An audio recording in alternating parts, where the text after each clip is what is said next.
Pa një njoftim paraprak veteranit Bashkim Fazliut, por dhe disa të tjerëve që punojnë në ndërmarrje publike rajonale me vetfinancim, nuk është ekzekutuar pensioni për muajin shkurt. Tash nga muaji shkurt, me sa kam po, nga ankesa e tjera që më kanë shkruar bashkë luftarëve, ka pas një ndërprerje në të njëanshme pa njoftim paraprak. Fazliu thot se derisa nuk ka asnjë sqarim për këtë pjesë do të ndjeken rrugët ligjore, me që sipas tij pensioni takon edhe atij, pavarësisht angazhimit të tij në ndërmarrje publike rajonale. Neve na ka interesuar një vendim, atëherë ma jep vendimin me cilën muj me njek, pastaj rrugën ligjore, dhe udhëzoj edhe bashkëtorët tjerë që me ndjek rrugën ligjore. Të njoftuar për këtë situatë janë edhe organizata veteranëve të luftës. Nën kryetari OVL QK Fatmir Sopi fajin për këtë situatë po ja le ekzekutivit.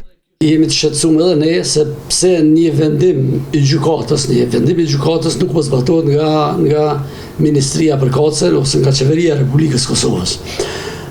Me një vendim gjykata ka leju që veteranët të cilët punojnë në sektorin privat, për në ndërmarrje publike që janë me vetë financim, ju lejohet edhe gjysma e pagës së veteranët, që i bjen 100 e diçka euro.